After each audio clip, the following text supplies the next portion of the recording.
Hello guys, कैसे हैं आप लोग। आई होप आप लोग सब बढ़िया होंगे। तो अब स्टार्ट करते हैं हम सेल जंक्शन के बारे में। तो लेक्चर नंबर 2 होने वाला होगा। आई होप आपने इससे पहले वाला लेक्चर देखा होगा, क्या सेल फिजियोलॉजी वाला, है ना। पूरा बेसिक समझाया था मैंने आप लोगों को।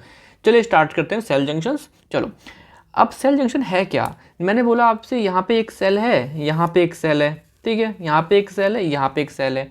ये दोनों आपस में कनेक्ट हो रहे हैं। फॉर व्हाट पर्पस वो नहीं बोल रहा मैं, ये दोनों सेल आपस में कनेक्ट हो रहे हैं किसी भी तरीके से, ठीक है। तो इसे बोलेंगे हम सेल जंक्शन या फिर इंट्रासेलुलर जंक्शन। या फिर यहाँ पे नीचे क्या हो गया आपकी, यहाँ मान लो एक्स्ट्रा सेलुलर मैट्रिक्स है, बेसमेंट मेम्ब्रेन है ना नीचे। तो अगर ये वाला सेल यहाँ से कनेक्ट हो रहा है, इससे कनेक्ट हो रहा है, एडजेसेंट सेल से नहीं, नीचे बेसमेंट मेम्ब्रेन से, नीचे एक्स्ट्रा सेलुलर मैट्रिक्स से, है ना, तो उसे बोलेंगे हम मेम्ब्रेन जंक्शन। बट ये दोनों टर्म आपस में बहुत इंटरचेंजेबल यूज होती हैं। तो हमें समझ में आना चाहिए कि सेल जंक्शन क्या होते हैं, कि connection between the two neighbouring cells, या फिर कनेक्शन बिटवीन द सेल और उसके नीचे वाला प्रेजेंट क्या, एक्स्ट्रा सेलुलर मैट्रिक्स। मतलब सेल का सेल से कनेक्शन और सेल का एक्स्ट्रा सेलुलर मैट्रिक्स से कनेक्शन, उसे हम क्या बोलते हैं, मोटा मोटा सेल जंक्शन। बाकी डिफरेंस होता है, ठीक है, दिखा हुआ है। अभी बहुत सारे मैंने सेल जंक्शन के नाम लिखे हुए हैं, इस तरीके से नहीं पढ़ना। अभी हम क्लासिफिकेशन पढ़ेंगे, फिर वापस लौट के आएंगे एक बार, ठीक है। चलो समझते हैं। अब हमारी बॉडी में जितने भी आपके सेल जंक्शन देखने मिल रहे हैं, उसको मैंने 3 हिस्सों में बांट दिया। कैसे डिवाइड करा भाई, जब मैं कभी भी क्लासिफिकेशन करता हूँ कोई बेसिस होता है। अगर मैंने एक क्लास को डिवाइड किया कि जिन लोगों ने स्पेक्स लगा रखे हैं, नहीं लगा रखे, तो वो अलग अलग बैठ जाओ, तो बेसिस रहा स्पेक्स पहनना, है ना। तो ऐसे ही हर चीज़ क्लासिफिकेशन का बेसिस होता है। तो वैसे ही मैं बोल रहा हूँ आपसे, क्लासिफिकेशन ऑफ सेल जंक्शन मैंने 3 टाइप करा on the basis of function, on the basis of function, है ना, फंक्शन। तो पहला है ऑक्लूडिंग जंक्शन। ऑक्लूडिंग मतलब कि ये जंक्शन ऐसा होगा जो कहीं ना कहीं सील कर दे रहा है। अभी हम इसको ढंग से डिटेल में पढ़ेंगे तो आप समझ जाओगे। कहीं ना कहीं ये बैरियर, एक बैरियर जैसा काम कर रहा है, बैरियर जैसा काम कर रहा है, ठीक है। अभी अभी जस्ट थोड़ा रुको, यहाँ समझाऊंगा अच्छे से, ठीक है। जस्ट एक्ट एज लगा बैरियर, है ना। कम्युनिकेशन जंक्शन में क्या होगा, यहाँ पे एक सेल दूसरे सेल से कम्युनिकेट करेगा, है ना, एक्सचेंज करेगा, आयंस का एक्सचेंज हो रहा है, कुछ हो रहा है, ठीक है। तो यहाँ पे कुछ ना कुछ एक्सचेंज हो रहा है, कम्युनिकेट हो रहा है, एक सेल से दूसरे सेल इंफॉर्मेशन जा रही है, कुछ भी हो रहा है, ठीक है। एक होते हैं आपके एंकरिंग जंक्शन। एंकरिंग जंक्शन में नाम से लिखा हुआ है क्या, ये हमारे पूरे सिस्टम को, पूरे टिश्यू को, जो ग्रुप ऑफ सेल से मिलकर बना है, उसको क्या देंगे, मैकेनिकल सपोर्ट देंगे, है ना, मैकेनिकल सपोर्ट देंगे। तो हमें समझ में आ गया कि हमारे जो सेल जंक्शन है उसको मैंने 3 हिस्सों में डिवाइड किया, ऑक्लूडिंग junction, communicating junction and anchoring junction, ठीक है जी। चलो आ जाओ। तो ऑक्लूडिंग जंक्शन के अंदर अब बात करते हैं। मैं फिर बोल रहा हूँ, ऑक्लूडिंग जंक्शन में कोई भी इंटरसेलुलर एक्सचेंज नहीं हो रहा है। मतलब कि ये मान लो एक सेल है, ये मानो एक सेल है, यहाँ पे है क्या है ये बताओ, ये है आपका ऑक्लूडिंग जंक्शन, जो कि होता है आपका टाइट जंक्शन। इनके बीच में कोई एक्सचेंज नहीं होगा। पहली बात तो समझना, कोई भी आपके इंटरसेलुलर एक्सचेंज नहीं होगा यहाँ पे। ये एक्सचेंज के लिए क्या होते हैं, कम्युनिकेटिंग जंक्शन, ये एक्सचेंज के लिए नहीं है। क्या पर्पस है इनका, मैं समझाता हूँ आपको। देखो, सपोज करो ये तो आपके 2 सेल्स हैं, ये 2 सेल्स हैं और ये नीचे ब्लड वेसल है। और अभी के लिए मान लो हम जीआईटी में बात कर रहे हैं, तो ये ल्यूमन है। क्या है, ल्यूमन है। जहाँ पे आपने खाना वाना खाया है वहाँ पे ग्लूकोज है, जी फॉर ग्लूकोज। अब ग्लूकोज का रास्ता क्या होता है जाने का, अगर मैं पूछूँ आपसे, ग्लूकोज यहाँ जाता है और फिर यहाँ से क्रॉस होके इधर जाएगा, ये रास्ता है ब्लड वेसल तक जाने का। बट क्या हुआ, अगर टाइट जंक्शन नहीं होंगे तो ग्लूकोज क्या करेगा, यहाँ से मूव कर जाएगा। अगर टाइट जंक्शन नहीं होंगे तो गलत बात है। जो रास्ता दिया गया है ना, एक इमेज थी यहाँ पे, यहाँ देखो, है ना, ये रास्ता क्या दिया गया था, ग्लूकोज यहाँ से सेल के अंदर से होते हुए जाए, पंप, है ना, SGLT2 देखा था, ठीक है। बट ग्लूकोज अगर टाइट जंक्शन नहीं होंगे तो ग्लूकोज इसके बीच से निकलेगा। तो ये ना हो सके कि कोई भी चीज़ बिटवीन द सेल्स में आ जा रही है, कोई भी आयंस आपके बीच से निकल रहे, जाना यहाँ से था बट वो निकल बीच से रहे हैं, वो गलत है। तो वो उसको रोकने के लिए यहाँ पे क्या लगाए हैं, टाइट जंक्शन, कि ग्लूकोज बेटा यहाँ से नहीं जाओ, वापस जाओ, यहाँ से जाओ, अंदर से जाओ, फिर यहाँ जाओ, ये रास्ता नहीं है आपका। तो ध्यान रखना। तो ये आपका tight junction belong to this category, occluding junction में आते हैं। और ये हमेशा एपिकल साइड पे होंगे। देखो, एपिकल साइड है और बेसोलेटरल, है ना। एपिकल यहाँ पे मिलेंगे, टॉप पे यहाँ पे, ठीक है, यहाँ पे मिलेंगे। नीचे फिर अडेरिंग जंक्शन वगैरह मिलेंगे, वो देखेंगे। चलो अभी थोड़ा और डिटेल में बात करते हैं। तो ये तो मोटा मोटा मैंने बता दिया कि ये कहीं ना कहीं रास्ते को ऑक्लूड करेंगे, रास्ते को बैरियर के तरह जाम करेंगे, जिससे बीच में कोई घुस ना जाए। जैसे मैंने बोला आपसे, ये मैंने डायग्राम बनाया हुआ है। डायग्राम क्या है, इधर एक सेल है, समझ पा रहे हो, इधर एक सेल है और इधर एक सेल है। अब मैं पूरा तो बनाऊंगा नहीं, मैंने क्या बनाया है, यहाँ पे एक प्लाज्मा मेम्ब्रेन बनाई है एक सेल नंबर 2 की, और यहाँ पे एक प्लाज्मा मेम्ब्रेन बनाई है सेल नंबर 1 की। ठीक है, समझ में आ रहा है। उसके बीच में आपका क्या है, आपका अभी देखेंगे, वो उसे बोलते हैं ट्रांस मेम्ब्रेन स्पेस। ठीक है, चलो। तो जो आपका टाइट जंक्शन है उसमें कुछ प्रोटीन्स होते हैं। तो प्रोटीन है एक क्लॉडिन्स, ये आ गया आपका क्लॉडिन्स, और एक प्रोटीन है आपका ऑक्लूडिन्स, है ना, ये बहुत इंपॉर्टेंट है, क्लॉडिन ऑक्लूडिन्स। ये रास्ते को जाम कर रहे हैं। हाँ ठीक है, 2 प्रोटीन मैंने मान लिया। ये कैसे हैं, मेरे मेम्ब्रेन में धसे हुए हैं, एक सेल नंबर 1 की, एक सेल नंबर 2 की। समझ में आ रहा है मैं क्या बोल रहा हूँ, सेल नंबर 1 सेल नंबर 2। मैंने पूरा डायग्राम नहीं बनाया गाइज, मैंने क्या बनाया, एक सेल ये है, एक सेल ये है, इस हिस्से को मैंने जूम करके यहाँ दिखा रहा हूँ। ठीक है जी, चलो मैं रफ कर रहा हूँ, इतना समझ में आता होगा मुझे पता है। अब और क्या है, और प्रोटीन है क्या, हाँ बिल्कुल प्रोटीन है। यहाँ पे लगे हुए हैं आपके साइटोस्टोलिक, मतलब एकदम साइटोप्लाज्म स्टार्ट जहाँ हो रहा है उस टाइम पे यहाँ पे लगे हुए हैं क्या, जोना ऑक्लूडेंस, जो कि ZO1 ZO2 ZO3 होते हैं। फिर वहाँ से लगे हुए हैं क्या, ये एक्टिन फिलामेंट, क्या लगे हैं, एक्टिन फिलामेंट, जो साइटोप्लाज्म में जा रहे हैं। तो आपके कोई ना कोई टाइट जंक्शन इन 30 चीज से मिलकर बना है। एक जो मेम्ब्रेन में धसे हुए प्रोटीन कौन कौन से बताओ, क्लॉडिन्स ऑक्लूडिन्स। ठीक है, और क्या है, साइटोस्टोलिक प्रोटीन क्या है, जोना ऑक्लूडिन, और इंट्रासाइटोसोलिक प्रोटीन क्या है, एक्टिन फिलामेंट। तो ये डायग्राम आपको बाय हार्ट याद होना चाहिए, डायग्राम से याद करोगे तो बेटर रहेगा। ठीक है जी, चलो समझ में आता है। अब मेरी बात समझना, तो ये हो गया काम। अब मेन बात इनके फंक्शन ऑफ टाइट जंक्शन। तो देखो कहीं ना कहीं ये एक सेल दूसरे सेल को पकड़ रहे हैं, इतने कमज़ोर होते हैं, ये कमज़ोर होते हैं, ये ऐसा नहीं है बहुत ज़्यादा सपोर्ट दे रहे हैं, बहुत ज़्यादा मैकेनिकल सपोर्ट दे रहे हैं, नहीं, बट थोड़ा बहुत स्टेबिलिटी दे रहे हैं, स्ट्रेंथ दे रहे हैं टिश्यू को, है ना, थोड़ा बहुत दे रहे हैं, इतने स्ट्रांग नहीं होते ये। ठीक है, और क्या है, ये सिलेक्टिव परमिएबिलिटी है। देखो मैंने क्या बोला आपसे, अब मैंने क्या बोला था बताओ आपसे, कि ये एक सेकेंड रफ कर दूँ, ठीक है। अभी मैंने क्या बोला था आपसे कि यहाँ से ग्लूकोज है, यहाँ पानी है, यहाँ छोटे मोटे आयंस हैं, वो यहाँ से क्रॉस नहीं करेंगे, बट मोस्ट केसेस में, मोस्ट जगह जहाँ जहाँ टाइट जंक्शन होता है, पानी वगैरह क्रॉस कर जाता है, आयन छोटे वाले क्रॉस कर जाते हैं। हाँ, बड़े बड़े प्रोटीन ग्लूकोज वगैरह वो क्रॉस नहीं करेगा। समझ में आ रहा है क्या। तो हल्का सा मैं बोल रहा हूँ कि यहाँ पे क्या है, allow small ion and water in some tissues.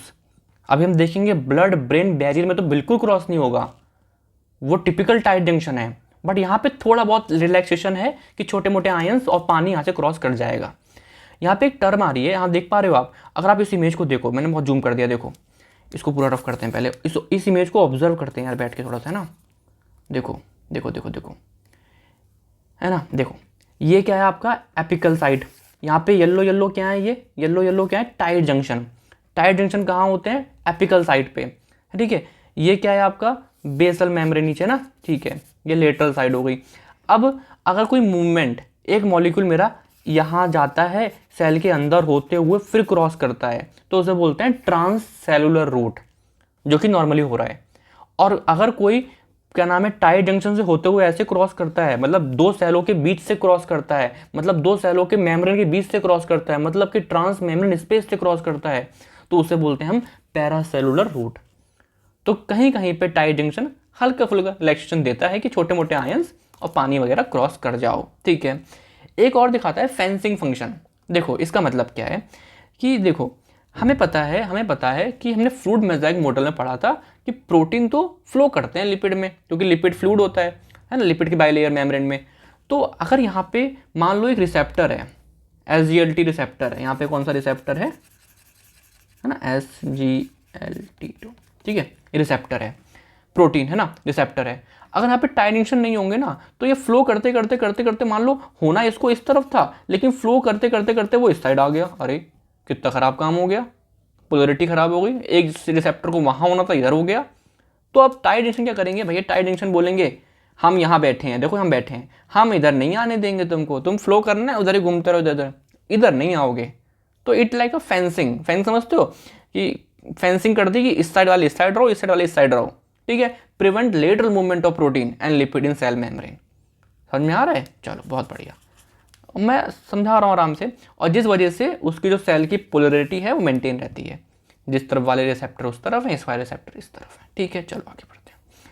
अब आ जाओ, एक आता है ब्लड ब्रेन बैरियर। वहाँ पे भाई मैंने बोल रहा यहाँ पे कि छोटे मोटे आयंस और पानी मूव कर जाता है, यहाँ पे टाइट जंक्शन से, यहाँ पे मूव नहीं करेगा, यहाँ मूव नहीं करेगा। अगर यहाँ मैं बोलूँ आपसे, ये आपका ब्लड वेसल है ना, ये आपके एंडोथीलियल सेल्स हैं, ये आपका ब्लू बेसल मेम्ब्रेन हो गया, है ना, और ये आपका एस्ट्रोसाइट हो गया। तो यहाँ से यहाँ मान लो ग्लूकोज है, यहाँ मान लो प्रोटीन है, यहाँ मान लो पानी है, वो कोई भी टाइट जंक्शन से क्रॉस नहीं करेंगे, यहाँ पे जगह नहीं है। क्योंकि अगर ऐसा अलाउ कर देंगे तो इन्फेक्शन कहाँ पहुँच जाएगा, ब्रेन तक पहुँच जाएगा। ठीक है, तो यहाँ पे टाइट जंक्शन बोलते हैं, हम कोई भी गैप नहीं देंगे, हम कोई रिलैक्सेशन नहीं देंगे। No paracellular movement. What is paracellular movement? Movement जो कि आपका यहाँ से हो रही है, क्या नाम है, टाइट जंक्शन के थ्रू हो रही है। ठीक है। अगर मैं बोलूँ आपसे GIT में स्टमक हो गया, स्टमक में यहाँ पे HCl है ना, ये HCl यहाँ जा सकता है, बिल्कुल जा सकता है, लेकिन क्यों नहीं जा पाता? Because of tight junction. दो सेल्स के बीच में जा सकता है ना, जगह होती है, क्यों नहीं जा पा रहा? Because of tight junction.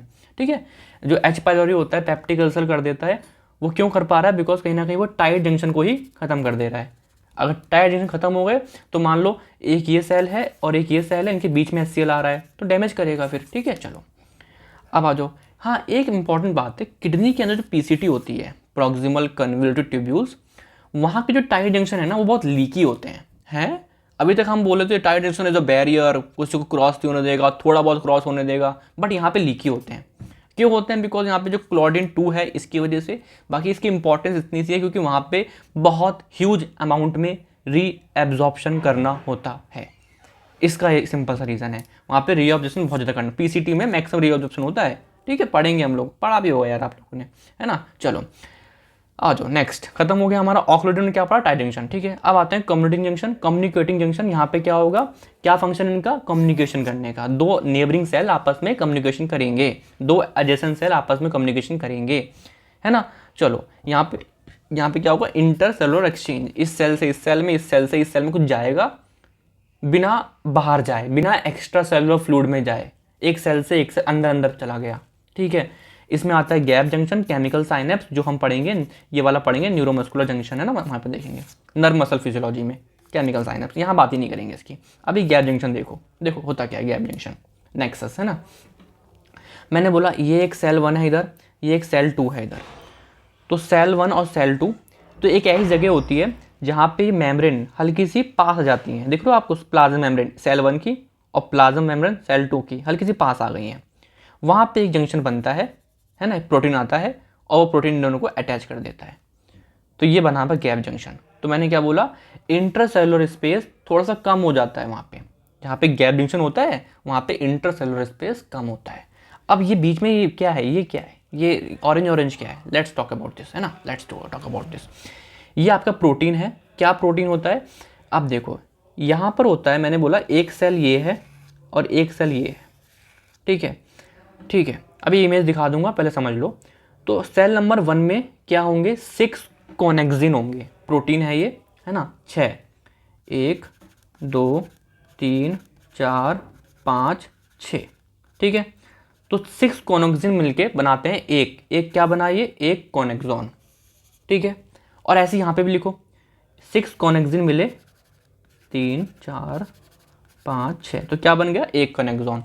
और जब दोनों कोनेक्सॉन मिले तो पूरा क्या बन गया आपस में, ये पूरा बन गया गैप जंक्शन। ठीक है, गैप जंक्शन, जैसे आप इस इमेज को देख पा रहे हो, थोड़ा सा बड़ा कर दो इसको, देखो यहाँ पे नीचे वाला सेल है और एक ऊपर वाला सेल है, आप देख पा रहे हो, बीच में स्पेस कम हो गया। यहाँ देखो स्पेस कितना है मेम्ब्रेन के बीच में, स्पेस कम हो गया। ठीक है, अगर मैं एक सेल की बात करूँ, यहाँ पे मुझे 6 क्या मिल रहे हैं, कोनेक्सिन मिल रहे हैं, और एक 6 कोनेक्सिन से क्या बना है, कोनेक्सॉन बना। ये तो एक सेल की बात हुई, ऐसे नीचे भी होगा। तो दो कोनेक्सॉन जब मिलते हैं तो क्या बनता है, गैप जंक्शन बनता है। देखो मैंने कितना आराम से बताया, एंड इतना ही है यार, ज़्यादा नहीं, ज़्यादा स्ट्रेस नहीं लेना। ठीक है, चलो आ जाओ, बहुत प्यारा सब्जेक्ट है फिजियोलॉजी, आ जाओ। अब गैप जंक्शन ऐसा नहीं हमेशा ओपन रहेंगे, डिपेंडिंग अपॉन कंडीशन, जैसे कि क्लोज कब रहेंगे, जब इंटरसेलुलर कैल्शियम ज़्यादा होगा तो क्लोज हो जाएंगे, है ना। बाकी pH वगैरह से फर्क पड़ता है, बट मेनली कैल्शियम। आ जाओ, फंक्शन, वही बात, सेल टू सेल कम्युनिकेशन में हेल्प करते हैं। और एक इंपॉर्टेंट बात है, गैप जंक्शन के थ्रू ना आप देखोगे हार्ट में, अगर मैं एग्जांपल लूँ हार्ट का, हार्ट में जब कॉन्ट्रैक्शन होता है वो एकदम से सिंक्रोनाइज वे में होता है। आर्टरी सारे कॉन्ट्रैक्ट, आर्ट्रियम एक साथ कॉन्ट्रैक्ट कर रहा है, वेंट्रिकल एक साथ कॉन्ट्रैक्ट कर रहे हैं, वो सब क्यों हो पा रहा है? बिकॉज इन्फॉर्मेशन गैप जंक्शन के थ्रू। भाई देखो, अगर आपको पता हो, है ना, आपका जो क्या नाम है, सैम आपने सुना है क्या, है ना, यहाँ पे आपका कहना एक्शन पोटेंशियल बनता है नोड, ठीक है, तो वहाँ से बना, लेकिन सारे सारी जगह कैसे पहुँच गया? बाय आपका गैप जंक्शन। बाय कैसा? आपका गैप जंक्शन। तो एक्शन पोटेंशियल को भी स्प्रेड करने, हर सेल तक हमारी बात पहुँच जाए, तो वही गैप जंक्शन के थ्रू हो रहा है। लास्ट फॉर्म एंकरिंग, ये सिंपल सा है, ये आपका मैकेनिकल सपोर्ट दे रहा है। भाई अभी मैंने देखा ये तो कम्युनिकेशन में हेल्प कर रहा है, ऑक्लूडिंग वाला कहीं ना कहीं act as a barrier act कर रहा है, ठीक है, बट कहीं ना कहीं मैकेनिकल सपोर्ट, भाई मेरा स्किन हो गया, कुछ भी हो गया, वो दिन भर में कितना स्ट्रेस फील करता है ना, तो उसको कैसे सपोर्ट दिया जाए कि वो अटैच रहे, ना केवल आपस में, आपस के सेल्स में, बल्कि नीचे जो मेम्ब्रेन है उससे भी, तो आपस में भी सेल अटैच रहे, और जो जिससे नीचे मेम्ब्रेन है, बेसमेंट मेम्ब्रेन है, उससे भी अटैच रहे, ठीक है। तो यहाँ पे क्या, दे होल्ड सेल टुगेदर और attach cell to the ECM, extra cellular matrix, and give strength to the tissues, ठीक है। तो कहीं ना कहीं पूरे टिश्यू की जो स्ट्रक्चरल इंटीग्रिटी है वो मेंटेन रहे, और ये क्यों मेंटेन रहती है? Just because of this type of anchoring junctions, है ना। अब एंकरिंग जंक्शन, अब हम कैसे करें, मेरी बात समझना। अगर आप लोगों ने मेरे से लास्ट लेक्चर पढ़ा था, मैंने आपको बताया था साइटोस्केलेटन, ये देखो पढ़ाया था साइटोस्केलेटन, कि ये कहीं ना कहीं हमारे पूरे सेल को, आपका नेटवर्क को सपोर्ट करते हैं कहीं ना कहीं स्ट्रक्चर। तो यहाँ पे दो नाम बोले थे मैंने, एक मैंने बोला था क्या, इंटरमीडिएट फिलामेंट, है ना, केरेटिन, और एक माइक्रो फिलामेंट के अंदर मैंने एक्टिन। तो मैं इनकी बात कहीं ना कहीं करने वाला हूँ। तो हमारे सेल्स के पास एक क्या होते हैं, एक्टिन होते हैं, और एक आपके इंटरमीडिएट फिलामेंट होते हैं, ठीक है। चलो कहाँ पे थे, हाँ ये रहे, देखो समझाता हूँ। मैंने बोला आपसे ये एक सेल है और ये एक सेल है, इनके बीच में मुझे मैकेनिकल सपोर्ट बनाना है। तो एक रास्ता ये हो सकता है, एक रास्ता गाइस ये हो सकता है कि यहाँ का जो एक्टिन फिलामेंट है और यहाँ का जो एक्टिन फिलामेंट है, इनको आपस में बांध दो, रस्सी पकड़ के बांध दिया, ठीक है। या फिर यहाँ का जो आपका इंटरमीडिएट फिलामेंट है और यहाँ पे जो इंटरमीडिएट फिलामेंट है, इनको रस्सी लेके बांध दो, हो सकता है, ठीक है। ये तो आपस में हो गया। एक तरीका ये है कि यहाँ का एक्टिन जाके बांध दो कहाँ पे, बाहर की मैट्रिक्स में, या फिर यहाँ का इंटरमीडिएट बांध दो बाहर की मैट्रिक्स में। समझ में आ रहा है? मतलब कुछ नहीं होने वाला, आपका साइटोस्केलेटन का इस्तेमाल करके हम सेल को जोड़ेंगे, और साइटोस्केलेटन दो इस्तेमाल करेंगे, कौन कौन से, या तो मैं इस्तेमाल करूँगा एक्टिन फिलामेंट सेल को जोड़ने में, या फिर नीचे जोड़ने में, या फिर इस्तेमाल करूँगा मैं इंटरमीडिएट फिलामेंट लाइक क्रिएटिन, ठीक है। चलो तो अभी मैं इस्तेमाल करता हूँ, पहले बात करता हूँ मैं एक्टिन फिलामेंट को मैं जोड़ रहा हूँ, सॉरी सेल्स को मैं जोड़ रहा हूँ बाय यूजिंग एक्टिन फिलामेंट, ठीक है। तो दो तरीके जोड़ूंगा, दो जोड़ना है मुझे, एक सेल को सेल से जोड़ना है और एक सेल को नीचे वाली मेम्ब्रेन से जोड़ना है ना, बेसमेंट मेम्ब्रेन से जोड़ना है, ठीक है। तो सिंपल सी बात है, पहला है यहाँ पे क्या, एडेरेंस जंक्शन, तो ये करेगा सेल को सेल से जोड़ेगा, ठीक है। तो यहाँ पे भी एक्टिन आएगा, यहाँ से भी एक्टिन आएगा, बीच में प्रोटीन है, इसका नाम है कैडेरिन, बीच में एक प्रोटीन है जिसका नाम है कैडेरिन, उसने ने जोड़ दिया, ठीक है। तो क्या हुआ यहाँ पे, कनेक्ट एक्टिन को एक्टिन से ऑफ द एडजेसेंट सेल, उस सेल का एक्टिन दोनों को जोड़ दिया, किससे, आपको जोड़ दिया कैडेरिन से, ठीक है। तो पूरा एक बेल्ट बनी यहाँ पे, आप देख पा रहे हो कि ये आपका एक्टिन है इस सेल का, और इस वाले सेल का एक्टिन ये है, बीच में ये जोड़ दिया, बीच में जोड़ दिया, ठीक है। तो ये पूरा बेल्ट बनी है, इसे बोलते हैं हम, क्या बोलते हैं इसे हम, एडेरेंस बेल्ट, जोनुला एडेरेंस, ठीक है। चलो आप देखोगे यही चीज़ कहाँ प्रेजेंट होती है, आप देखोगे इंटरकैलेटेड डिस्क, कार्डियक मसल्स में पढ़ाऊंगा मैं आपको, डी करो यार इसको, है ना, कार्डियक मसल्स, ठीक है। चलो वहाँ पे देखेंगे। अब यहाँ पे मैंने बोला कि हम इस्तेमाल करेंगे एक्टिन का, लेकिन बस सेल को नहीं जोड़ेंगे, सेल को जोड़ेंगे बेसमेंट मेम्ब्रेन नीचे से। तो यहाँ पे मैंने एक्टिन लिया सेल का और जाके अटैच कर दिया एक्स्ट्रा सेलुलर मैट्रिक्स में, लेकिन प्रोटीन यूज़ करूँगा कि यहाँ पे इंटीग्रिन्स, ठीक है। सिंपल सा फंडा है, अगर मैं किसी सेल को जोड़ रहा हूँ तो प्रोटीन यूज़ हो रहा है कैडेरिन्स, अगर मैं सेल को जोड़ रहा हूँ नीचे वाली बेसमेंट मेम्ब्रेन से तो प्रोटीन यूज़ हो रहा है इंटीग्रिन्स, ठीक है। तो यहाँ वाला पेज में मैं कौन सा वाला माइक्रो मतलब फिलामेंट मतलब साइटोस्केलेटन यूज़ कर रहा हूँ, एक्टिन, और इस वाले पेज में मैं कौन सा यूज़ करूँगा, इंटरमीडिएट फिलामेंट लाइक क्रिएटिन, ठीक है चलो।